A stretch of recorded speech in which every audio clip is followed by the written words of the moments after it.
Hey, Tom here, Flip Anything USA. So I got a guest here, Grant. Grant may actually be coming to work for me. Grant actually has some real estate chops. You were a real estate agent once, right? Yeah, a few years ago. I did it for a couple of years, and it was a lot of fun. And I learned a lot about it. So hopefully I can share some of that knowledge and have a conversation with you. But yeah, I'm glad to be here. Yeah, so he's got an interest in investing. And so he found out, he's got a little bit about my background. Actually lives around here. And yes, he's 24, so he's up on social media and some of the things I'm not, so we might be able to use him for other things as well. But so what got you interested in becoming an agent from the beginning? I always just loved like the mystery, like the hunt for the property. And initially I got into, like just regular residential real estate, helping people find a house to buy and own and live in. But then I got into investment real estate. And that really, I saw the numbers that can be made in that, and the success stories of helping those people become successful. And that's always interested me. It's just a great place to be. If you have the knowledge and the guidance going into it, you can make a lot of money and find a lot of freedom, financial freedom. So I liked that part of it. Right. And so, Grant knows that I kind of go after the fake gurus. And also, I got to share something else with you. I got to share with you guys AI Tom. You guys can go in and ask me questions kind of virtually. I've got an AI system set up now where you can actually ask a lot of questions, and I can answer quite a bit of stuff based on my 40 years experience. And the way you get there is you go to ai.flipanythingusa. In fact, I've got it right here in front of me, by the way. In fact, I'll just take you back out to the front. But those of you watching, I just closed a house today. This was a foreclosure. I got it for about, I don't know, probably $80,000 under market roughly. I expect that, interest rates probably drop down another, maybe I'm kind of speculating a little bit on this one, but I have a necessity to kind of store some cash, and this is kind of a safe place to store it, get 6% interest on my money in the form of rents, and then I feel that there's a significant upside on this. So anybody got a question out there, fire away. Let me know that the audio is good, if you would. Those of you that are watching, if you could comment. And we'll kind of talk about a few things here in just a bit.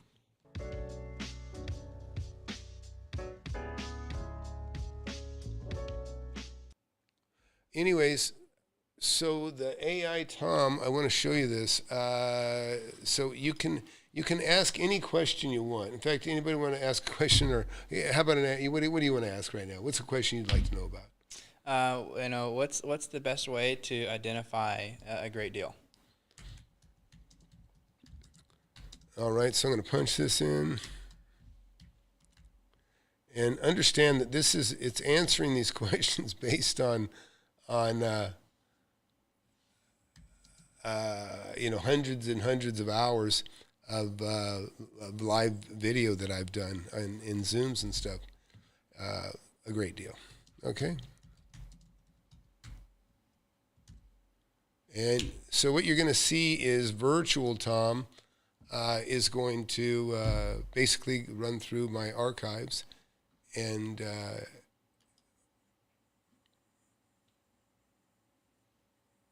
me see here.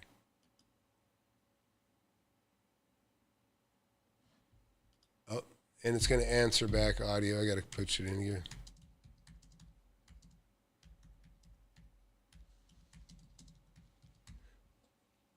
All right, so let's go with the audio version. You guys can hear it too.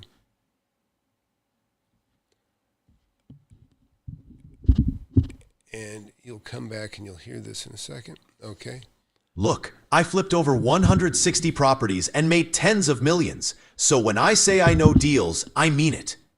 The best way to identify a deal? It's about spotting overlooked or underpriced opportunities right under your nose. No need to chase far-flung markets. I buy properties a rock's throw from each other because proximity means control and quicker action. Time kills deals, so act fast when you see value. Here's the breakdown. Look locally. Most deals are near where you live or work. I once bought 5 houses on one street. Spot undervalued properties. Find places others overlook or sellers motivated to move fast. Use public records and local politics. Knowing zoning, neighborhood plans, and owners gives you an edge. Negotiate smart. I flipped land for triple cash down and got notes with 10% interest. Close fast. Sellers love quick, sure buyers. Example?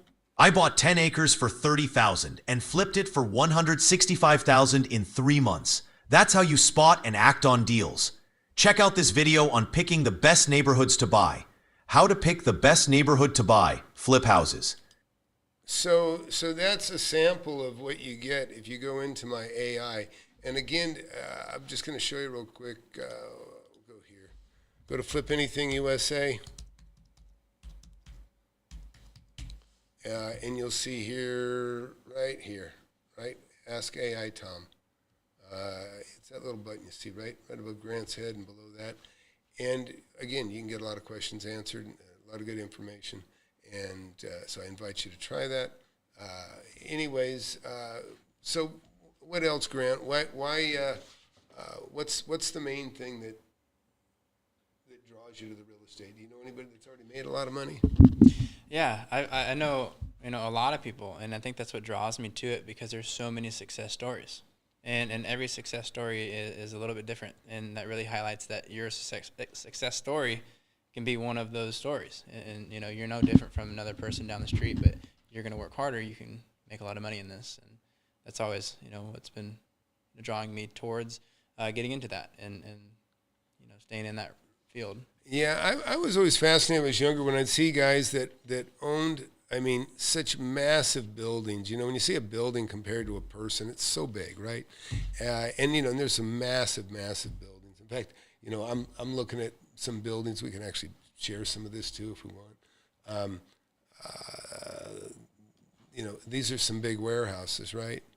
I'm actually really looking for warehouse right now. I'm not sure what, oh, there it goes, yeah. And, this one here is about 80,000 square feet. Interesting story with the guide that's on there. I got a video coming out too. Justin wrote, Tom, big fan, content book, would like your take on this. It seems like real estate isn't a big cash flow industry. What strategies do you recommend for generating high income monthly? You want to ask AI, Tom, or should I answer that?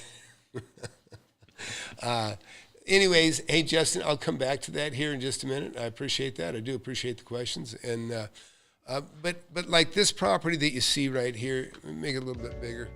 Oh, sorry for that. Well, that's why I have Grant here, so I don't have those problems happening anymore. Anyways, so a building like this, here's the deal, Justin. I'll try to answer your question at the same time. I've got properties that I've paid $1 million for that bring in almost $500,000 a year. Now, they didn't bring in $500,000 when I first bought them, but after a few years of kind of tuning them up and kind of optimizing the overall value, sometimes you can have a big property and you're not using it to its full potential. In other words, I got properties where I have food trailers, right? That picks up extra income. I got properties where I put yards in. Guys have to break down when they're building homes. The guys that wreck the forms, they bring the forms back after the concrete's poured. They strip the forms, call it wreck the forms as well. And then they bring these forms back full of nails. They take them back to the yard. And then, workers are out there stripping the nails and restacking the lumber so that it's staying as straight as it can be so it can be reused. You can't just throw that stuff out there, otherwise it twists and stuff. So you stack it tight. Some even they'll strap it, and then that way it's good to go for the next house to frame. But the yard space is precious. Like even in this picture you see right here, this building that I'm looking at, you can see in the distance here on this. I can't really expand this too much, but you'll see that there's some yard there, and and I've been looking at a lot of different property. Now, here's another one. This is a property not too far from me, and I really like this property. But it's got some issues. Take a look here. Now, it's got great roll-up doors. It's got, this is an asset, right? Trucks can back up. They got dock levelers. A lot of cool stuff going on there. It has plenty of power. It has, I think, 1,600 amps or maybe 1,800 amps power. That's quite a bit. You know, three-phase, 480, so it's going to need a transformer to kick it down, depending on what kind of machines it uses. But now, I would like to break this into like a, into a flex park, into a small industrial park. So I would like to break a bigger building like this into smaller units. Now, does this lend itself to do that? A little bit. Not quite like I would like, and I'll explain why. And I'm really kind of sharing more than I normally would here with you guys, but I want you guys to, get a good grasp and understand what's going on here. So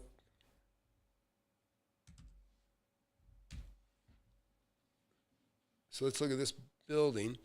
Now, this building, a couple things. The depth is not ideal. When you have a business like this, if you're going to put in multiple properties, I think I figured out this thing 600 feet by 125 feet.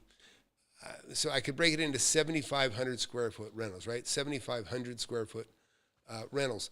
Now, the problem is that on the back side of this, I would want to put like an entry, roll-up doors. You kind of have to have, with any warehouse, you kind of want to have opposing doors, right? You've got goods coming in, maybe they get refurbished, repacked, or constructed into something else if it's manufactured. So, basically shipping in and, receiving and shipping out. Shipping and receiving, right? And so in this case, for retail, this would be way too deep for retail, right? Ideally, the depth on retail is going to be 55 to 65 foot deep. This kind of thinks, well, maybe you could have a little bit of a retail-ish, facade here, right? Now, again, it's facing neighbors. They probably don't want to face roll-up doors and different things like that and the noise that comes with it. But, it is there. It's already there.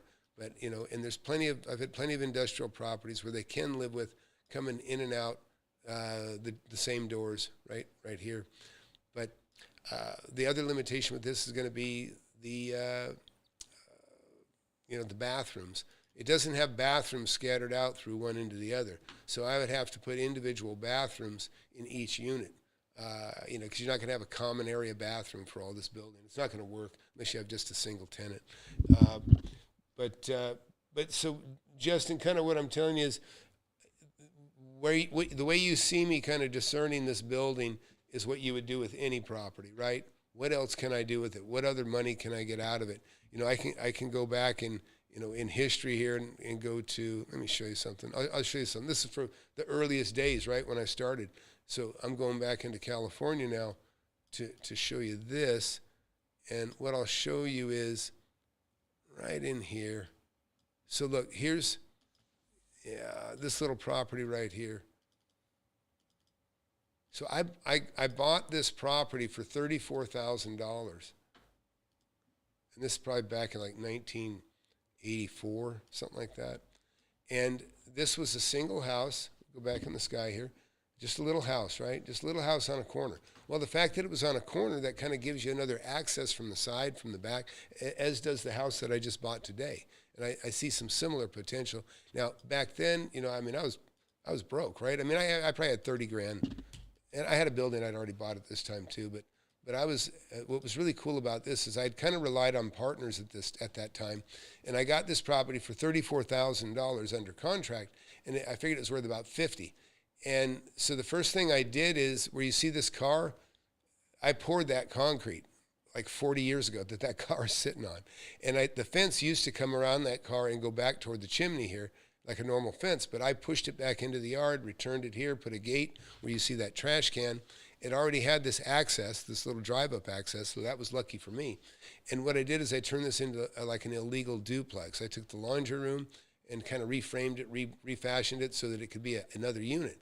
And so now, instead of getting $450 a month out of just this house, that's what the house was renting for when I bought it.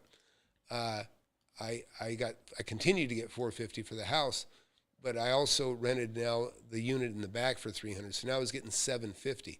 And so it increased the value quite a bit, increased the cash flow. Now, the key to making money, I'm telling you right now, you can't, even though that's great, I increased the income, almost doubled the income, right, on this thing.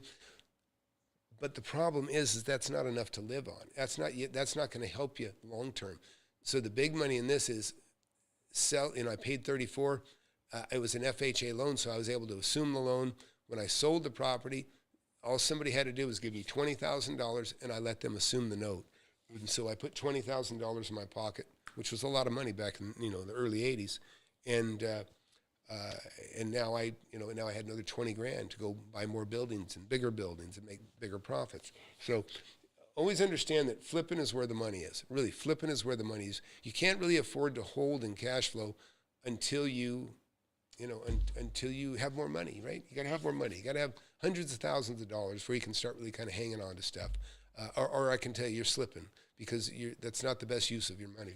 Once you get to where you can have a couple $100,000 maybe working for you, and maybe it's enough to take you out of your job and you have your income. And I have several students now in my class that are now full-time investors. They're living on their income, their rental income, and they had like nothing before they started the class. And now these guys have tens of thousands of dollars a month in income, and it's a teachable skill, and I hope you can get in on it. So anyways, let's go back to Grant. And anybody else got a question out there, go ahead. I know it's Friday. We'll wrap it up here pretty soon. But what else, Grant? What else do you really, when you see other people making, what are the dreams? Buy a house first, or just buy something and turn it? Yeah, I really agree with what you said about the turning and getting the cash out and growing your nest eggs so that you have as a base to invest off of. Cash flow is hard right now because rates are high and rents aren't as high as the rates are, and so maybe you just repositioning yourself and your goals and going into flipping more just in the meantime, and then when things start to flip around like they always do, then you can start getting into those rentals. Yeah, and so somebody always has money. A lot of people realize even though you might be broke and money's expensive, guess what? Somebody else there has money. And so the key for all of you guys out there is get in between what somebody has and what somebody wants, right? And if you can get a property that's under market, then somebody wants that. So you get it tied up, and now you're in between what somebody has and what somebody wants. And that's where you make your money, and then you do that enough times, and pretty soon you can be the guy that has the money, and then you'll be looking for somebody that has what you want. And in fact, I paid a finder's fee to somebody one of my students actually. I paid a finder's fee on the property that I bought today. And the property I bought today, like I say, nice little deal. There's probably $70,000, $80,000 there, and it's just a place to put $270,000 for a little while, and I bought another house a month before that. I bought another one the month before that. So I bought 3 houses in the last 3 months, and I probably bought 7 houses, I think 7 or 8 now in the last year and a half.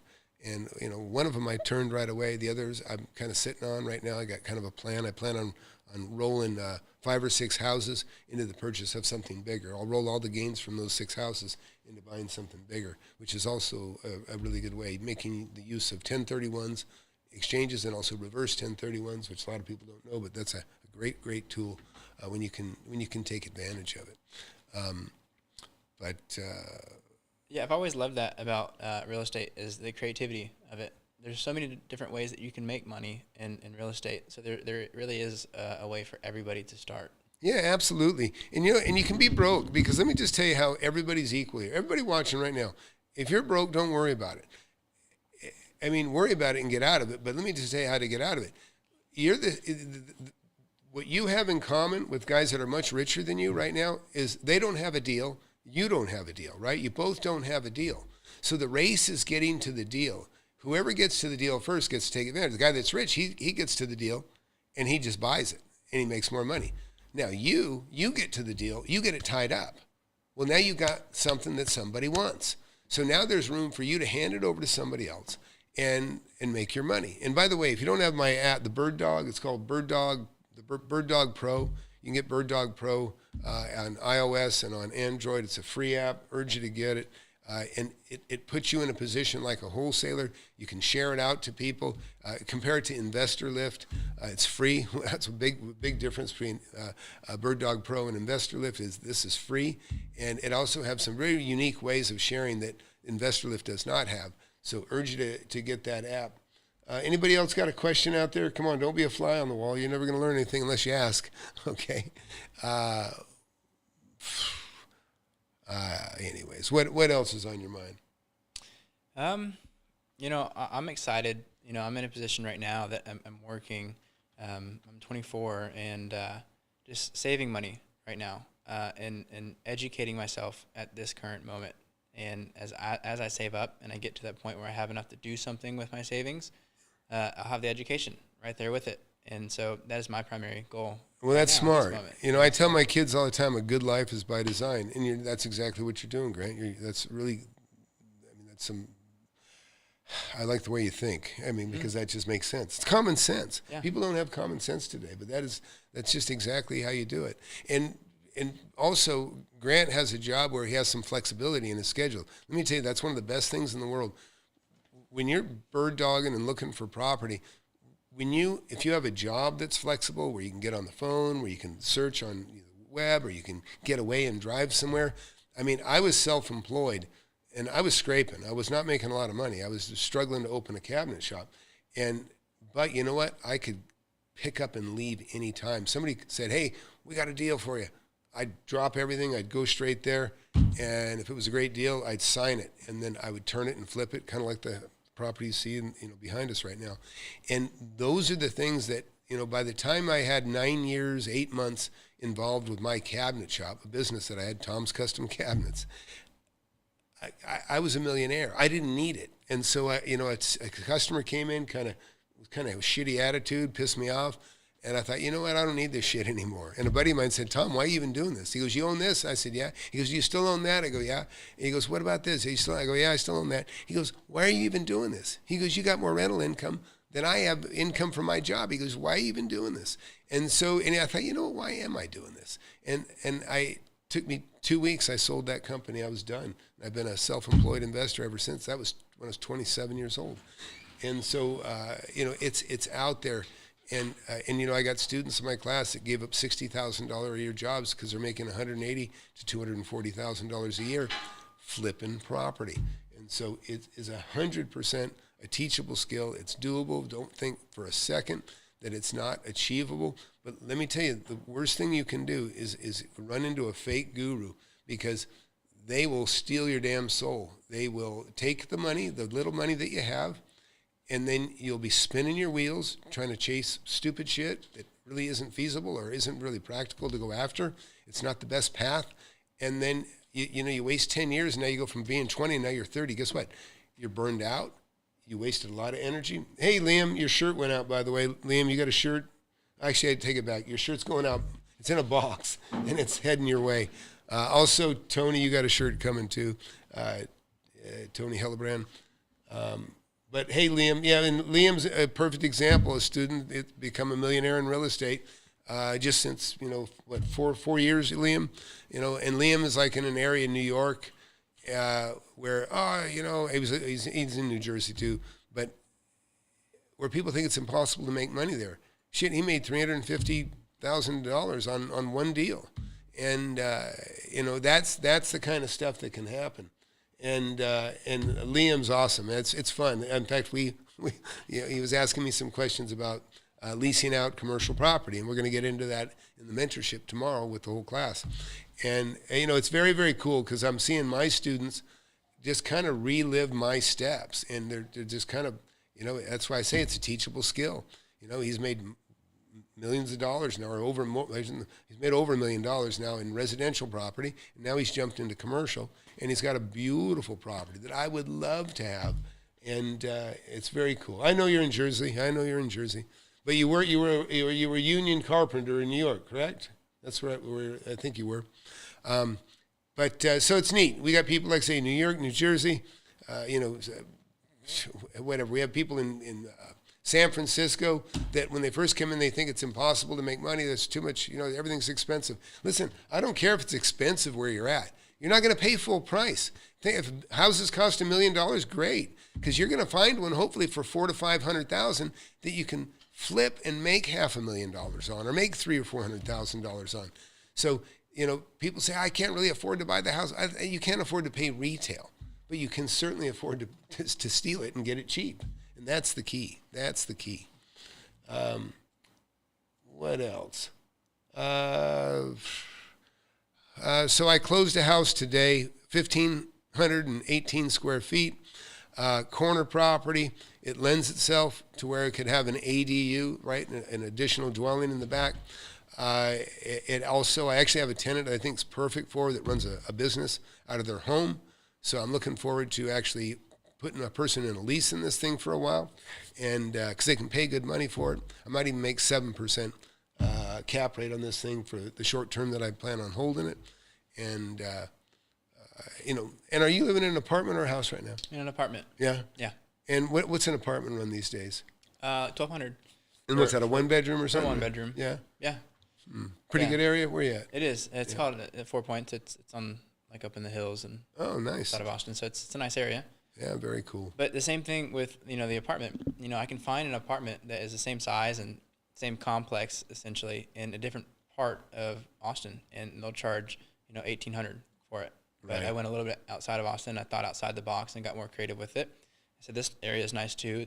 It works for me, and I'm paying $1,200 for the same thing some people are paying. Like you said, retail price for. And so saving and being smart and creative has netted me some positive returns. So Nice.